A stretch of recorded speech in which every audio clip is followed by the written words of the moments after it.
All right, I'm super excited, I know you are too, to start this new module in trig and to just review your exposure to trig from last semester, ham and ram, and kind of lay the groundwork for what you'll need to recall from those months that we did trig and what you'll need to use for calculus. So today we're going to talk about what it means to be a radian measure, and then we're going to review the unit circle. So these are foundational for calculus because there are a lot of trig functions that we will rely on in calculus to help us model things that behave in a periodic way in real life. So from now on, it is assumed that you are always in radian mode, all right? Just like calculus relies exclusively on the natural logarithm, calculus also relies almost exclusively on radian mode. So you want to make sure that your calculator is always in radian mode, okay, at all times. And every angle you're given, you're going to assume that it is in radian. If for some reason they want you to be in degrees, they will be specific about putting a little degree symbol. But if it says 60 without the symbol, then that is 60 radian. And you'll assume that that's what that means. If they want 60 degrees, they'll be very specific about including that. Now, if you're in physics, whether in regular physics or AP physics, this might get a little tricky for you because you're going to have to switch your calculator mode back and forth because most of the physics problems are going to be in degree mode and then calculus is going to be in radian. So you'll need to be aware that you might get some strange answers and then it's, oh yeah, I forgot I'm in radian mode. So our friend, the unit circle. We were introduced to these positions on the unit circle and what they represent. This unit circle is called unit because the radius of the unit circle equals 1. And if the radius equals 1, then the circumference of that unit circle, which is found by the formula 2 pi r, is going to be 2 times pi times 1, or 2 pi. So the circumference is 2 pi. That is why one full cycle around the unit circle, or one full circumference, is called 2 pi, because a full rotation measures the full circumference. And so we label that as 2 pi. That's why half of the way around the unit circle then is called just pi, because that's half of the circumference. And so we're going to call that pi. And then everything else is divided up. If you go 1.5 times around, if you go 3/4 of the way around the unit circle, okay, that's 3/4. Okay, 3 quadrants, 3/4. That is 3/4 of the circumference, which is going to be 3 pi over 2. So 90 degrees is pi over 2. And that is representing 1/4 or 1 quadrant of the unit circle. So you'll need to be familiar with these different positions in sixths, thirds, fourths, halves, and whole numbers. All right, so some values that we have specifically, okay, that's 30 degrees. Pi fourths is 45 degrees. Pi thirds, 60 degrees. 90 degrees is pi halves, 180 degrees out here at pi. And you should be able to figure out all of those degree positions with their corresponding radian positions. So we can do some conversions working from degree to radian. So for example, if you have 120 degrees, you should automatically know that that's 60 plus 60. And if 60 is pi thirds, then that'll be 1/3 pi plus 1/3 pi. So that would be 2/3 pi. So those are ones that you should just know. Okay, 270 degrees. Well, that's 90 and 90 and 90. So that's a half plus a half plus a half. In other words, 3/2 pi.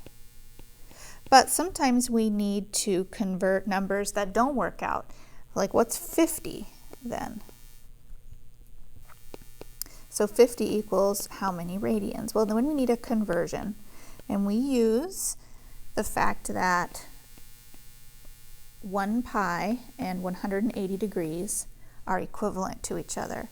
And so then if you're going to convert, you put the unknown radians on the top, and then you put 50 degrees on the bottom, and then that leads to a little cross multiplication.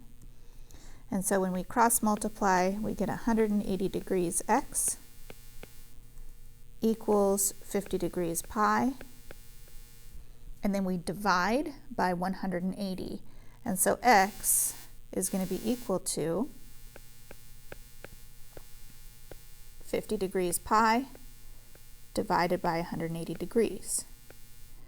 Now the degrees as a unit reduce, the zeros reduce, and so we're left with the fraction 5/18 pi as the radian conversion for 50 degrees.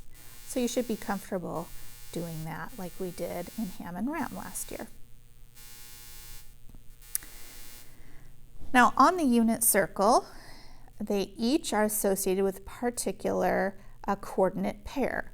And so we have different coordinate pairs in different positions associated with the different radian measures. Okay? Each of those coordinate positions means something as it relates to trig. So the x-coordinate was always representative of the cosine value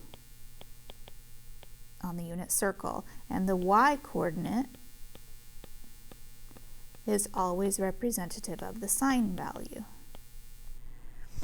And so if you needed tangent, then you would need to take the y-coordinate divided by the x-coordinate, because that would be sine over cosine, and that would give you the tangent value. Once you knew sine and cosine, then you could also find the other three trig values.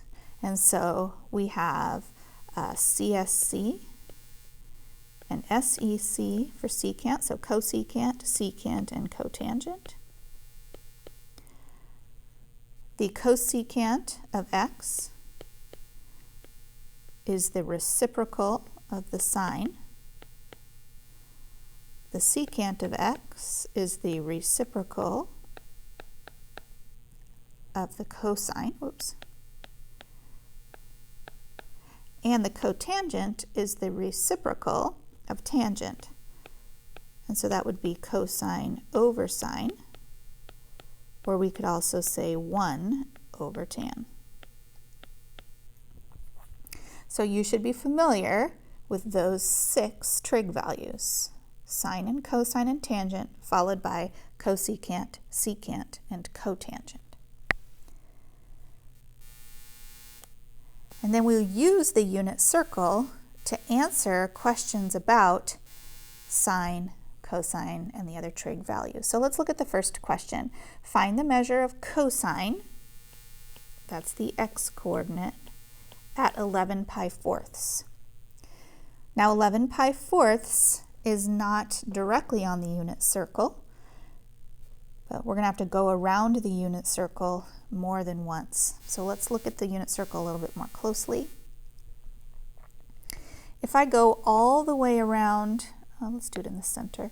If I go all the way around one cycle of the unit circle, that's 2 pi, or if I'm counting by fourths, that's 8 fourths pi, right? We've passed pi over 4, 3 pi over 4, 5 pi over 4, 7 pi over 4, and we've got to 8 pi fourths.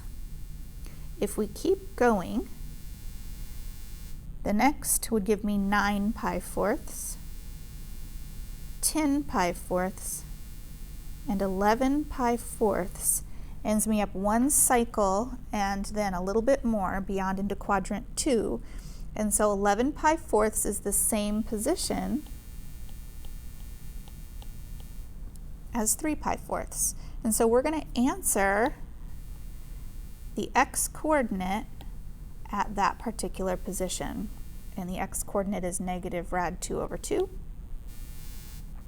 And so the answer here would be negative square root 2 over 2.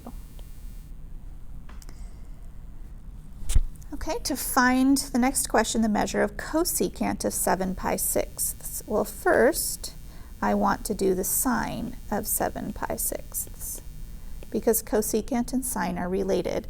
And remember, sine is looking for the y-coordinate. So 7 pi 6 is directly on my unit circle, and 7 pi sixths is right here. And I'm looking for the y-coordinate this time. And so the y-coordinate is negative 1/2. And so if the answer to the sine of 7 pi 6 is negative 1/2, then the answer to the cosecant must be the reciprocal of that, which is negative 2 over 1. The last question is asking me about the cotangent of negative 3 pi over 2. Now remember, cotangent is defined as the cosine of negative 3 pi over 2 divided by the sine of negative 3 pi over 2, or 3/2 pi. So where is negative 3/2 pi? On my unit circle, negative means I need to go in a backwards direction. So if I was going positive 3/2 pi, I'd go through 3 quadrants and I'd end up at 3 over 2 pi. However, when I want to say negative 3 over 2 pi, then I have to go the opposite direction, but I also still have to go through 3 quadrants. And so negative would take me through 1 quadrant, 2 quadrants, 3 quadrants, and I'd stop right here. So I'm really answering the same position as if I was answering pi over 2. And so I want to know both the y-coordinate,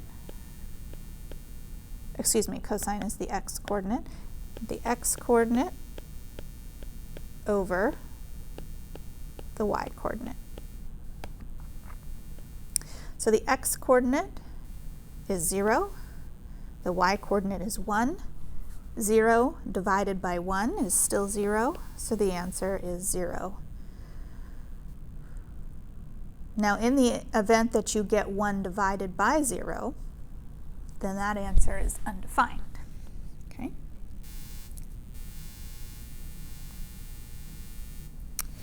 All right, so your homework the rest of due Friday at midnight is there's a worksheet, just drill and practicing with the unit circle, just so that you get the rust off of some of those skills and you're able to navigate the unit circle with more ease. You should work on committing those values to memory, whatever memory tricks you learned last year. Please bring those back up and be working with what memory tricks you've got. If you never memorized it, now's the time to do that because these values are values you'll need quick recall on because the slower you are on recall, it's just going to slow you down. So work on committing these values to memory. I hope you have a great weekend and a good Labor Day holiday, and I will see you next week.